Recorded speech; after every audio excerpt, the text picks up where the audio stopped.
Hi everyone, welcome to Becky's Bookworm. I am here today to do my May wrap up.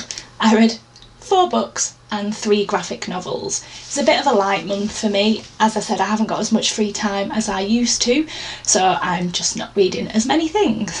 The first graphic novel I read was Injection Volume 2. If you've heard me talk about this in the past, it's about a government agency that decided the world was a bit boring for them, so they made this thing called the Injection, and it's basically backfired, and all these creepy, magical, gruesome things are coming into the real world, and they're now having to team back up again years later and try and sort it out.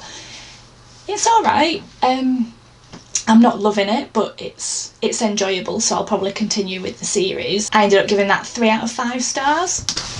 Next up, Sex Criminals Volume 2.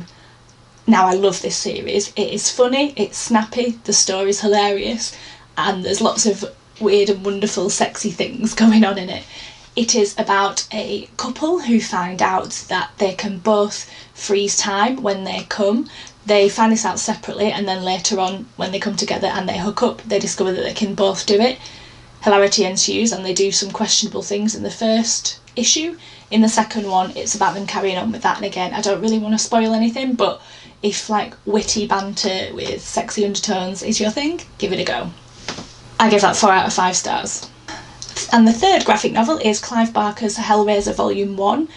I've always loved Hellraiser since I was probably a young teenager. Considering it was a film made in the 80s, it's aged really well, it's still terrifying, and they managed to convey the tone of the films really well. The later ones I'm not really fussed on, but this graphic novel is fantastic. It's set, I'm assuming, after the films, and it's got Kirsty in it. She's teamed up with a load of people that have had similar things happen to them, and they're trying to get the box off people and stop it happening. You can see the box, and the front cover is pretty damn good as well. So if you like a bit of horror and you love graphic novels, maybe give that a go. I gave that 4 out of 5. Now onto the books. The first one is The Best of All Possible Worlds. The Best of All Possible Worlds by Karen Lord. This is a story about a race of people whose planet is wiped out. These people are very intellectual, very high functioning, very logical, and they have very different ways, and their culture is very different from people on other planets. Now, because most of their race has been wiped out, a couple of them are tasked with finding little pockets of people from their race or people who are part of their race, and to try and get them back up and running again, find them somewhere to settle and to procreate. They get together there's a small team that go off and do that, and it's about the relationships that they form and how they interact when they're so different. Even the social cues are very different.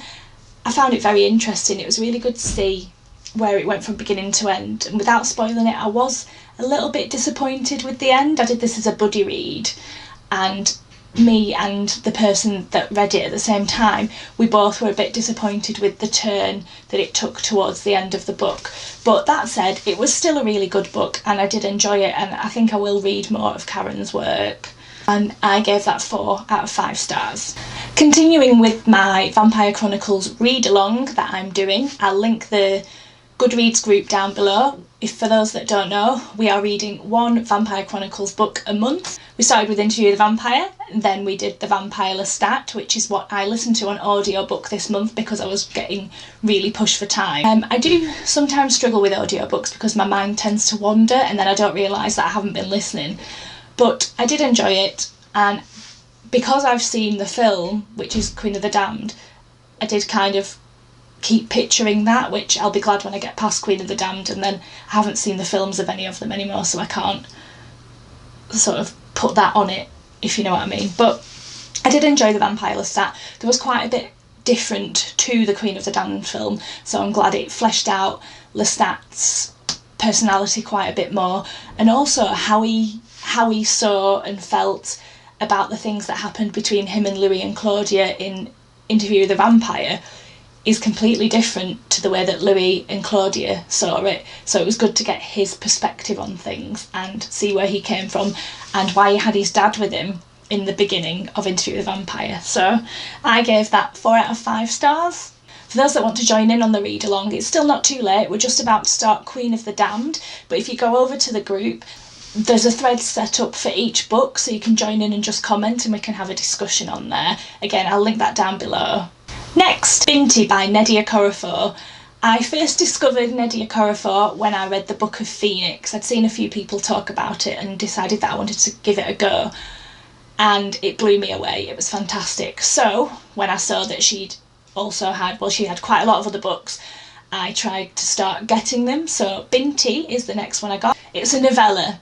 So it tells the story of Binti, who's part of the Himba people. She's the first of her people to be offered a place at a university, and she goes against her family and friends, and she goes there to try and better herself and live her life. Now her people coat themselves in this mixture that's sort of like an orangey clay mixed with nice smelling essential oil. I can't remember what it's called, but they coat the hair in it and they coat the skin in it, and they're never seen without it. Binti goes off and she's on the ship on the way to university when something terrible happens. Misunderstandings because of differences of race and culture can escalate, and how that can be pulled back and dealt with. I don't really want to say any more because I don't want to ruin it for you, but I loved this. I really loved this, and I think there's a Binti graphic novel which I'll definitely have to pick up. Just the world building, considering it's a really short book, the world building's really good. I felt like Binti was a well-rounded character. You really got to know about her people and their customs, even though it wasn't really about that. It was more about what happened when she was on the ship. But I absolutely loved it, and yeah, I gave this 5 out of 5 stars. Bloody fantastic. Finally, I read Rivers of London, Ben Aronovich. I think that's how you say it. Ben Aronovich, apologies there. My friend gave me this and most of the rest of the books in the series over a year ago, and I just haven't got round to reading them. I just keep picking other things up, but I thought, sod it, I'm going to do it, I'm going to get it read.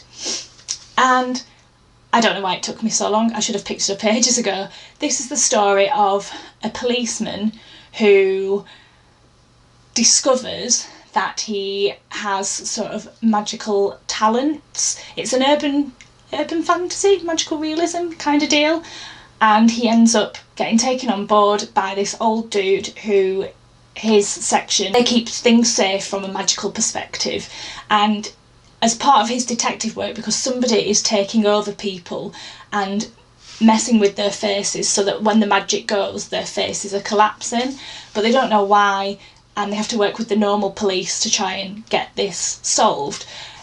In amongst that, he has to meet the Rivers of London, who are personified, so I found that really interesting as well, and he has to interact